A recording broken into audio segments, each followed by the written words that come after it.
it's interesting in the fact because what we're going to be studying is important because it explains a lot of different things, and it's mostly about cycles. It's how to explain the cycle. And specifically, we all know that every year we experience seasons here in anywhere in the world. You can experience seasons. You can experience summer, fall, winter. Some places are a little bit more extreme than others, but we all go through seasons. And it didn't matter if it was 100 years ago or just last year. The seasons occurred pretty much the same way, didn't they? As far as, some of them are a little bit harsher than others. But the idea here is that it's going through something that is repetitive, And one thing that is constant, though, that's always repetitive is like the daylight hours. I think we all know that daylight goes higher in the summer, right? You get longer days. I think you all love them. You all love that you can spend a little bit more time outdoors. You're also off from school. You have more daylight to enjoy. Now, let me ask you all this. What is the longest day of the year? When is the summer solstice? Does anybody know? June 21st. You got it. June 21st is going to be the longest day of the year. After that, after you hit June 21st, all the days are shorter than that. And the same thing right before. Right before there was a day that was a shorter, right until you hit the summer solstice. Now, when is the winter solstice? December 21st, exactly. So this is what ends up happening. Every year, it doesn't matter. You'll get the longest day of the year, and then the shortest day of the year, and then the longest day of the year. And you experience this for many, many years in your lifetime. What's going to happen is that we have to find a way to explain this. And this is when we get into something called periodic functions. Periodic functions follow something that's cyclical in nature. Now, when you deal with money and markets also are cyclical in nature. What do I mean? Whatever it is, like right now, commodities being oil, like gold, all those things right now are down. Okay, they're going in the downward side because it's cyclical. Any market there is out there will have ups and downs, just like what you all see here. So what we do is that in order to explain these cyclical things in nature, we come up with these things called periodic functions. Interesting thing about them is that they have some unique features that are related to like the right triangles, and then not only that, but angles themselves. So today we're going to start with the most basic comprehension of what the how to describe periodic functions, which is angles. And we're going to start with something that goes way back. Know what I'm talking about? The ray. So go ahead and write this down. Notes on exploring angles. We have this thing called a ray, and the ray was important because it describes a line that has one endpoint and extends for infinity on the other side. So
now, the endpoint of the ray, gave it a name, was called a vertex.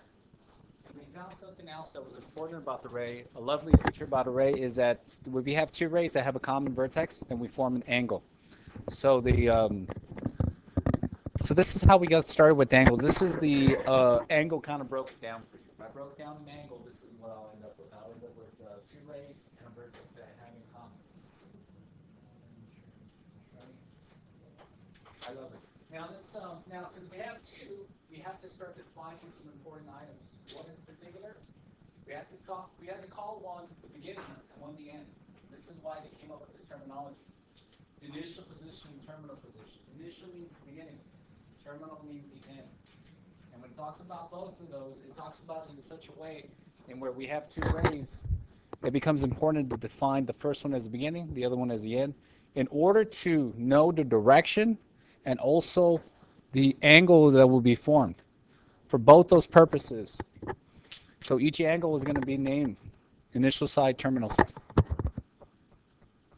You use an arrow to show the direction that you're going from the initial side to the terminal side because you're given options. One of the lovely things is that you have the ability to form angles going in different directions. The thing is that we have different measurements that round about as effects. And it's because of the different measurements that it becomes necessary then to define what effect particularly it has depending on the direction you go.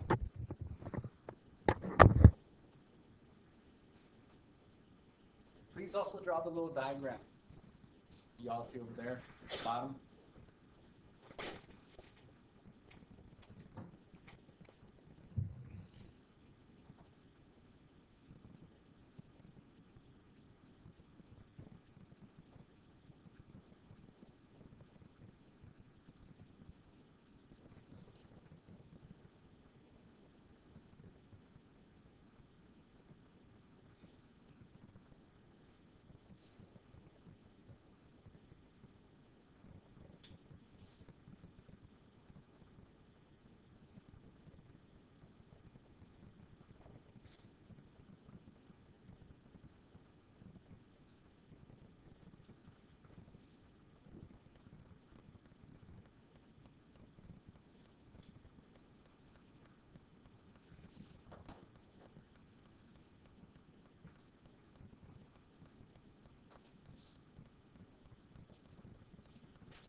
Well, let me cancel this.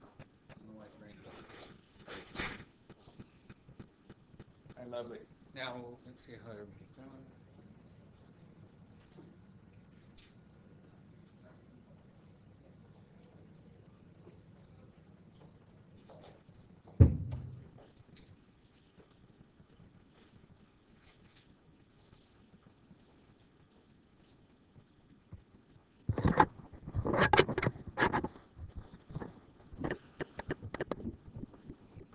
One of the things you're going to find out is that the initial position is always going to be constant. That means that initial position will always lie on the x-axis like this. And that's going to be important because in order to measure the angle correctly to the terminal angle, that must be defined always the same. It must be consistently in the same spot. So because of that, you're always going to define that as the initial position. What it won't always be in the same spot is going to be this terminal ray. This one states it like this, but in reality, you could have a terminal ray that it kind of ends over here. That could be your terminal ray, which means your angle could come all the way here. Now, we're given options, though, because you all see how I went this way, I went counterclockwise. I also have the ability of getting to that same terminal side the other way as well, if I went clockwise. The difference is that one is a different measurement than the other. So you can't describe them, you know, like if, let's say you were making something up, you can't say, oh, this bottom part is positive and this is negative. There must be a universal set code. That means that no matter where you go in the world, you're going to find this, that they measure angles the same way.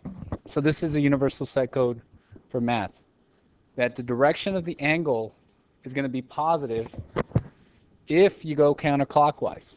So that's going to be an important feature to keep in mind. If you go counterclockwise, your angles will always be positive. If you go clockwise, your angles will always be negative. Holds true for anything, anywhere.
I love it.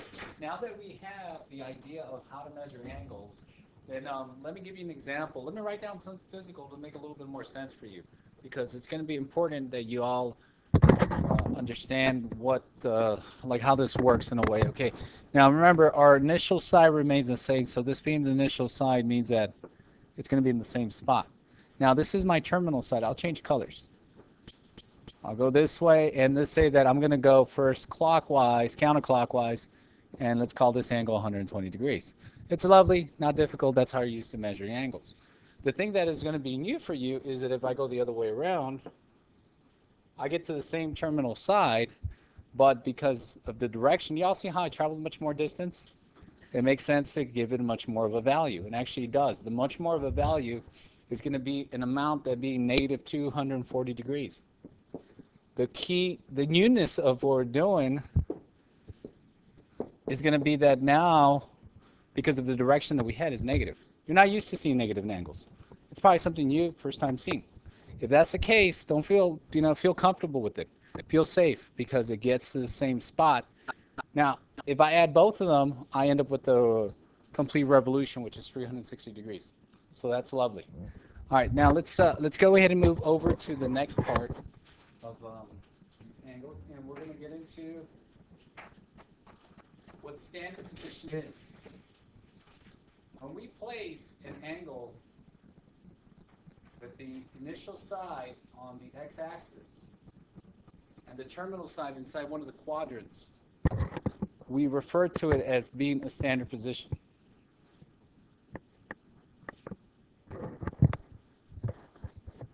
Then we have like a special case, and I'll get into that. It's called quadrilateral angle.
All right, lovely. Let's I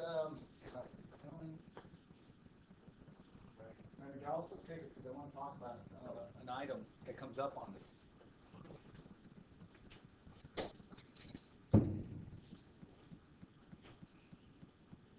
Right, now the item I want to bring out is this. We have sometimes back in middle school they sometimes used to ask you identify what quadrant this point lies in. And at first you'll be kind of wondering, well, what is it? Is it in quadrant 2, quadrant 3? And if you ask yourself that question, they ended up explaining to you, you know what, it doesn't belong to any quadrant. They'll just tell you it belongs on the axis. Because since it doesn't have a defined feature of either one that's specific to it, like it doesn't fit inside quadrant 2, quadrant 3, right?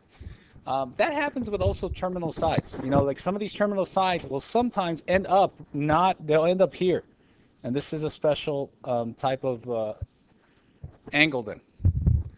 And so what ends up happening is that this, they call them quadrantal angles.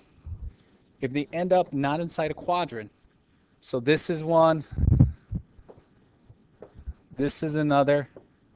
So if you want, you could write down where I wrote in red that these are defined as something special. They're called quadrantal angles, which means that they're just given special names because of the location.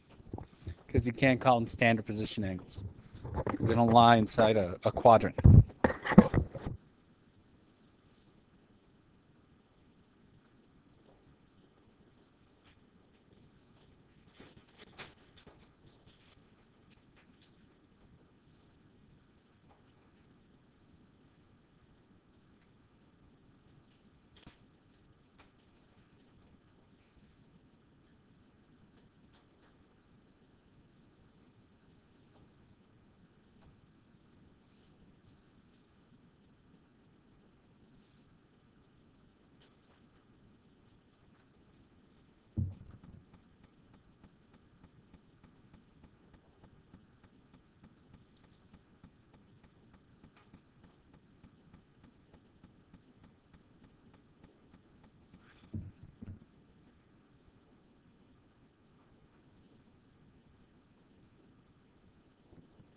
All right, lovely. Now let's get into some couple of other important things. There's also a reference to these coterminal angles. These are important because since we have options to get to these terminal sides, and sometimes we are able to generate not only one angle, two angles, or three, but at times an infinite amount. Just because, just as you all saw that those periodic functions go on forever, so do angles, because you keep on revolving revolutions and call the same place that you travel through a different angle, but you got to the same place. The thing they have in common is the fact that all these coterminal angles will always end up at the same terminal side. And that's the distinctive, important feature.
Okay, now draw also the illustrations. So each of those illustrations draw because they'll give you examples of what are coterminal angles.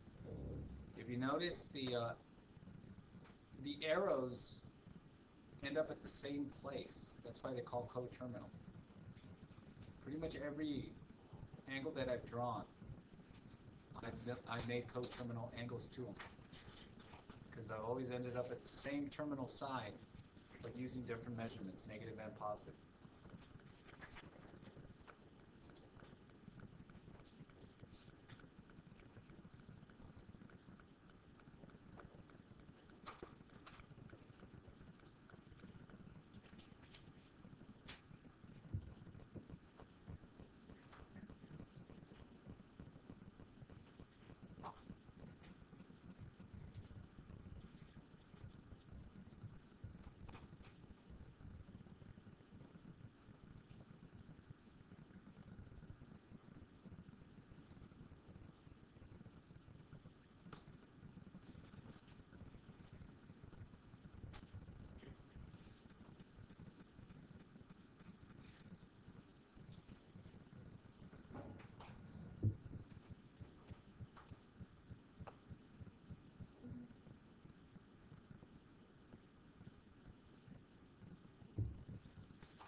Okay, so let me point out, if you're still sitting here wondering, like, what is it that makes them coterminal, it's just the fact they ended at the same place. So like in the first one, the ending of the terminal angles right here makes this coterminal. If they ended at somewhere else, then it wouldn't be coterminal. You see how this one is in the same direction, but they still end up in the terminal side? That's what makes it coterminal. And then this one has 3 angles. I'm not limited to 3. If I wanted to, I could make another one that is another coterminal angle. Okay, I could create another one. It's just going to be higher than 415 or less than 305.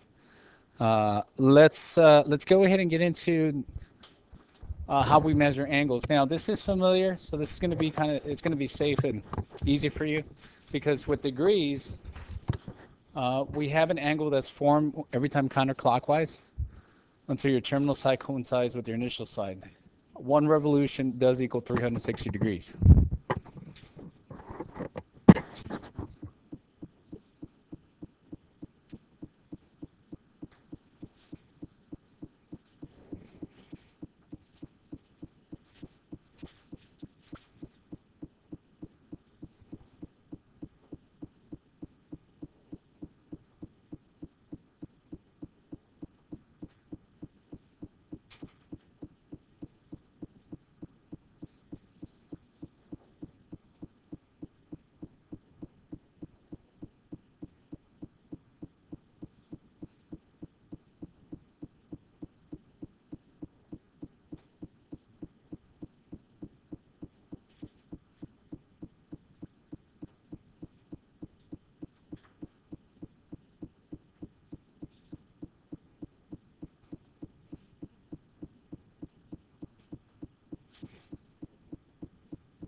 I love it.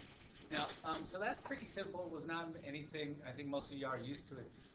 Now, this is something that's called reference angles. Now, reference angles are created because when we have a terminal side, we find out there's always an acute angle that's formed given the angle to the x-axis. They're going to appear in all 4 quadrants. You get a bonus as the first quadrant, the reference angles is the same angle as the one you see. So when you get towards the bottom of drawing the examples, I'll zoom in so it'll be easier for you to draw it.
Oh, it's not doing this. Let me pick something because the second time it does this. Yeah, let's go do this one. Last time I messed with it, it really slowed it down.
me zoom in so y'all could kind of do the examples slightly easier.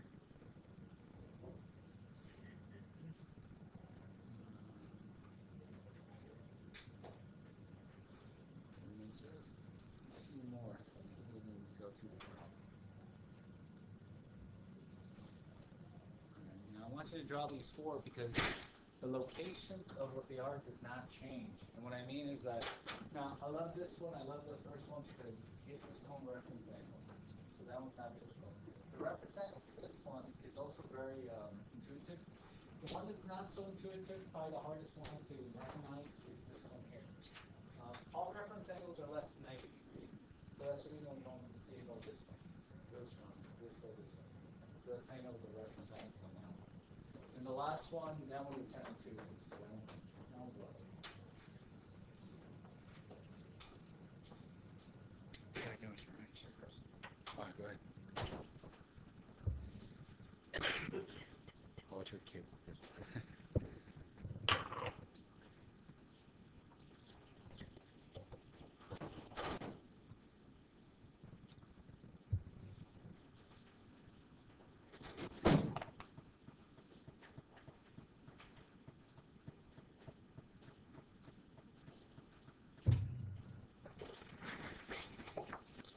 Okay, good.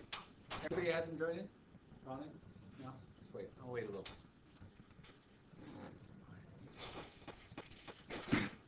Thank you.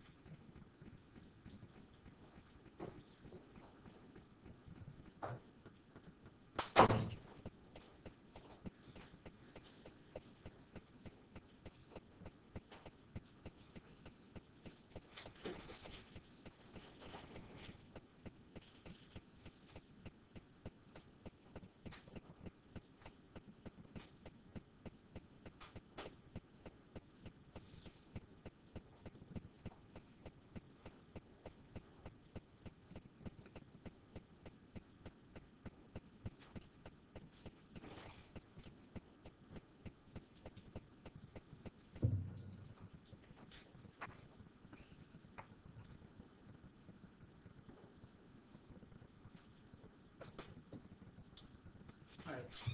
Looks like just about everything's done. Let's get into some other. Now this is this unit is about a lot of, at least this assignment's about a lot of terms. Once we get through this, we'll get in a little bit more excitement as far as some examples. Let me zoom back up though. Let's get back to page width. What we're used to seeing, and let's talk about some special angles. Now these angles are foundational in mathematics. Especially there's special angles like a right angle. Pythagorean theorem, Sakatella, all the some of the lovely things that we work with come from these special angles. Half revolution, the straight angle.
right, lovely.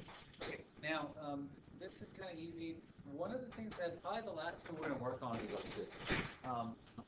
They said that y'all worked with gradients back in geometry, which means that in geometry you should have at least covered something to do with gradients. I do understand that sometimes that's not the case. You know, like I've been asking most of my classes, and I think that there was some students that came in and knew about gradients, others didn't. Radians was developed because when they came up with the idea of pi, the pi was developed because of exactly a circle, which is the same thing that goes along with these kind of like periodic functions. Remember, pi is a number, like you take the circumference of any circle and divide it by the diameter, you achieve pi. They said that's a number that's interrelated between any circle and diameter. Since pi is present, it's inherent inside circles, we could also do measurements of revolutions of angles described using pi as a context. The only thing is this, sometimes if I ask you to graph a gradient, unless you're familiar with gradients, like work with them, you kind of have slightly difficult time to graph them because you don't have a point of measure in your head. What do I mean? If I ask you to graph pi divided by 2, some of y'all would struggle because you don't know that pi divided by 2 is 90 degrees. Now, if I told you 90 degrees, man, y'all would be drawing me a right triangle in a heartbeat. But if I told you pi divided by 2, not so fast. Sometimes some of you need to convert it to degrees, and then from there, use the reference, the scaffolding that's in your head, to be able to make that leap and be able to draw the degree. Lovely. Hey, listen, we'll stop here. You should be able to do like the first 4 problems on homework. You have about 10 minutes left, and then we'll cover the rest. We'll cover the rest. Right. Came back in the room.